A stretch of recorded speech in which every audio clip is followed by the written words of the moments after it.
தொடக்க நூல் அதிகாரம் 13. ஆபிராம் லோத்து பிரிதல். ஆகவே ஆபிராம் தம் மனைவியுடனும் தமக்குரிய எல்லாவற்றுடனும் எகிப்திலிருந்து நெகேபை நோக்கி சென்றார். அவருடன் லோத்தும் சென்றார். அப்பொழுது ஆபிராம் கால்நடைகளும் வெள்ளியும் தங்கமும் கொண்ட பெரிய செல்வராக இருந்தார். நெகேபிலிருந்து பெத்தேல் வரை படிப்படியாக பயணம் செய்து பெத்தேலுக்கும் ஆயிக்கும் இடையே முதலில் தம் கூடாரம் இருந்த அதே இடத்தை அடைந்தார். தாம் முதலில் பலிபீடம் அமைத்திருந்த இடத்தை அடைந்து அங்கே அவர் ஆண்டவரது திருப்பெயரை தொழுதார். ஆபிராமுடன் சென்ற லோத்துக்கும் ஆட்டு மந்தைகளும் மாட்டு மந்தைகளும் கூடாரங்களும் இருந்தன. அவர்கள் சேர்ந்து வாழ்வதற்கு இடம் போதவில்லை. அவர்களுக்கு மிகுதியான உடைமைகள் இருந்ததால் அவர்களால் சேர்ந்து வாழ முடியவில்லை. ஆபிராமின் கால்நடைகளை மேய்ப்போருக்கும் லோத்தின் கால்நடைகளை மேய்ப்போருக்கும் இடையே தகராறு ஏற்பட்டது. அப்பொழுது கானானியரும் பெரிசியரும் அந்நாட்டில் வாழ்ந்து வந்தனர். ஆபிராம் லோத்தை நோக்கி, எனக்கும் உனக்கும் உன் ஆட்களுக்கும் இடையே பூசல் ஏற்பட வேண்டாம், ஏனெனில் நாம் உறவினர். நாடு முழுவதும் உன் கண்முன் இருக்கின்றது அல்லவா? என்னிடமிருந்து பிரிந்து செல்லும்படி கேட்டுக்கொள்கிறேன். நீ இடப்பக்கம் சென்றால் நான் வலப்பக்கம் செல்வேன், நீ வலப்பக்கம் சென்றால் நான் இடப்பக்கம் செல்வேன் என்றார். லோத்து கண்களை உயர்த்தி எங்கும் நீர்வளம் சிறந்திருந்த யோர்தானின் சுற்றுப்பகுதியை கண்டார். சோகார் வரை அப்பகுதி ஆண்டவரது தோட்டம் போலும் எகிப்து நாட்டை போலும் இருந்தது. சோதோம் கொமோராவை ஆண்டவர் அழிப்பதற்கு முன் அது அவ்வாறிருந்தது. லோத்து யோர்தான் சுற்றுப்பகுதி முழுவதையும் தேர்ந்து கொண்டு கிழக்கு பக்கமாய் பயணமானார். இவ்வாறு ஒருவர் ஒருவரிடமிருந்து பிரிந்தனர். ஆபிராம் கானான் நாட்டில் வாழ்ந்து வந்தார். லோத்து யோர்தான் சுற்றுப்பகுதியிலிருந்து நகரங்களில் வாழ்ந்து வந்தார். இறுதியில் சோதோமுக்கு அருகில் கூடாரம் அமைத்து கொண்டார். ஆனால் சோதோமின் மக்கள் ஆண்டவருக்கு எதிரான மிக கொடிய பாவிகளாக இருந்தனர். ஆபிராம் எபிரோனில் குடியேறல்.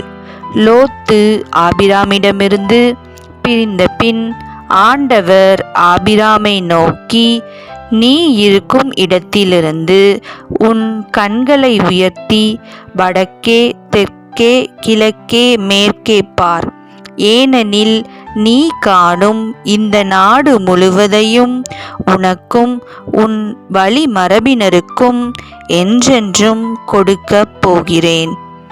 உன் வழிமரபினரை பூவுலகின் மண்ணை போல பெருகச் செய்வேன். ஆகவே பூவுலகின் மணலை ஒருவன் எண்ண முடியுமானால் உன் வழிமரபினரையும் எண்ணலாம். நீ எழுந்து இந்நாட்டின் நெடுகிலும் குறுகிலும் நடந்து பார், ஏனெனில் இதை நான் கொடுக்கப் போகிறேன் என்றார். ஆகவே ஆபிராம் தம் கூடாரத்தை பிரித்து கொண்டு எபிரோனிலிருந்த மம்ரே என்ற கருவாலி மரத்தோப்பு அருகில் வாழ்ந்து வந்தார். அங்கே ஆண்டவருக்கு ஒரு பலிபீடம் எழுப்பினார். தொடக்க நூல் அதிகாரம் 14. ஆபிராம் லோத்தை மீட்டல். அம்ராபல் சினையார் அரசனாகவும் அரியோக்கு எல்லாசரின் அரசனாகவும் கெதர்லகோமர் ஏலாமின் அரசனாகவும் திதால் கோயிமின் அரசனாகவும் இருந்தபொழுது அவர்கள் சோதோம் அரசன் பெரா, கொமோரா அரசன் பிர்சா, அதிமா அரசன் சினாப்பு, சேபோயிம் அரசன் செமேப்பர், பேலா அரசன் சோவார் ஆகியோருக்கு எதிராக போர் தொடுத்தனர்.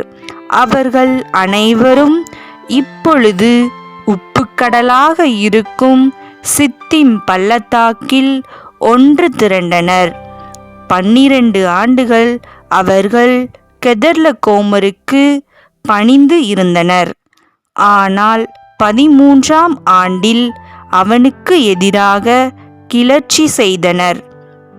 ஆனால் 14ஆம் ஆண்டில் கெதர்லகோமரும் அவனுடன் இருந்த அரசர்களும் வந்து அஸ்தரோத்து, கர்னைமிலிருந்த ராபியரையும், காமிலிருந்த சூசியரையும், சாவே கிரியாத்தேமிலிருந்த ஏமியரையும், சேயீர் மலைப்பகுதியில் இருந்த ஓரியரையும், பாலை நிலத்தின் எல்லையில் இருந்த ஏல்பரான் வரை துரத்திச் சென்று முறியடித்தனர். அவர்கள் திரும்பும் வழியில் காதேசு என்ற ஏன்மித்சுபாச்சுக்கு வந்து அமலேக்கியரின் நாடு முழுவதையும், அச்சோன் தாமாரில் வாழ்ந்த எமோரியரையும் அழித்தனர். அப்பொழுது சோதோம் அரசனும் அதிமா அரசனும் செபோயிம் அரசனும் பேலா அரசன் சோவாரும் சென்று ஏலாம் அரசன் கெதர்லகோமருடனும், கோயிம் அரசன் திதாலுடனும், சினையார் அரசன் அம்ராபலுடனும், எல்லாசர் அரசன் அரியோக்குடனும் ஆக 4 அரசர்கள் 5 அரசர்களுக்கு எதிராக சித்திம் பள்ளத்தாக்கில் போர் தொடுத்தனர். இந்த சித்திம் பள்ளத்தாக்கில் கீழ்குழிகள் மிக பல இருந்தன. சோதோம் அரசனும் கொமோரா அரசனும் தப்பி ஓடிய பொழுது அவற்றினுள் விழுந்தனர். மற்றவர்கள் தப்பி பிழைப்பதற்கு மலையை நோக்கி ஓடினர். வெற்றி பெற்றவர்கள் சோதோம் கொமோராவில் இருந்த செல்வங்கள், உணவு பண்டங்கள் அனைத்தையும் கவர்ந்து கொண்டு அங்கிருந்து வெளியேறினர். அவர்கள் சோதோமில் வாழ்ந்த ஆபிராமின் சகோதரன் மகனான லோத்தையும் அவர் செல்வங்களையும் கவர்ந்து கொண்டு சென்றனர். தப்பி வந்த ஒருவன் எபிரேயரான ஆபிராமிடம் இச்செய்தியை அறிவித்தான். அப்பொழுது ஆபிராம் எசுகோல், ஆனேர் ஆகியோரின் சகோதரரான மம்ரே என்ற எமோரியரின் கருவாலி மரத்தோப்பு அருகில் வாழ்ந்து வந்தார். அவர்கள் ஆபிராமுடன் உடன்படிக்கை செய்து கொண்டவர்கள். தம் உறவினர் கைதியாக கொண்டு செல்லப்பட்டார் என்பதை கேள்வியுற்றதும் ஆபிராம் தம் வீட்டில் பிறந்து பயிற்சி பெற்ற 318 பேரை திரட்டிக் கொண்டு தான் வரை அவர்களை துரத்திச் சென்றார். அவரும் அவர் ஆட்களும் அணி அணியாக பிரிந்து இரவில் அவர்களை தாக்கி தோற்கடித்தனர். தமஸ்குக்கு வடக்கே இருக்கும் ஓபா வரை அவர்களை துரத்திச் சென்றனர். அவர் எல்லா செல்வங்களையும் மீட்டு கொண்டு வந்தார். தம் உறவினரான லோத்தையும் அவர் செல்வங்களையும் பெண்களையும் ஆட்களையும் மீட்டு கொண்டு வந்தார். ஆபிராமுக்கு மெல்கிசேதேக்கின் ஆசி. ஆபிராம் கெதர்லகோமரையும் அவனுடன் இருந்த அரசர்களையும் முறியடித்து திரும்பிய பொழுது அரசர் பள்ளத்தாக்கு என்ற சாவே பள்ளத்தாக்கில் அவரை சந்திக்க சோதோம் அரசன் வந்தான். அப்பொழுது சாலேம் அரசர் மெல்கிசேதேக்கு அப்பமும் திராட்சை ரசமும் கொண்டு வந்தார். அவர் உன்னத கடவுளின் அச்சராக இருந்தார். அவர் ஆபிராமை வாழ்த்தி விண்ணுலகையும் மண்ணுலகையும் தோற்றுவித்த உன்னத கடவுள் ஆபிராமிற்கு ஆசி வழங்குவாராக. உன் எதிரிகளை உன்னிடம் ஒப்புவித்த உன்னத கடவுள் போற்றி போற்றி என்றார். அப்பொழுது ஆபிராம் எல்லாவற்றிலிருந்தும் அவருக்கு 10 பங்கை கொடுத்தார். சோதோம் அரசன் ஆபிராமிடம், ஆட்களை என்னிடம் ஒப்படைத்துவிடும், ஆனால் செல்வங்களை நீரே வைத்துக்கொள்ளும் என்றான்.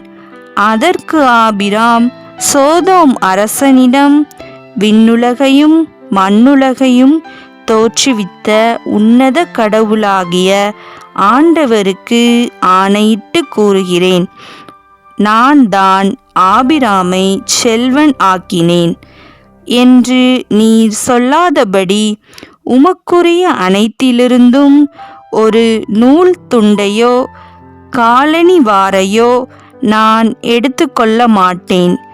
இளைஞர்கள் உண்டதைத் தவிர எனக்கு எதுவும் வேண்டாம். ஆனால் என்னுடன் வந்த ஆனேர், சுக்கோல், மம்ரே ஆகியோர் அவர்கள் பங்கை எடுத்துக்கொள்ளட்டும் என்றார்.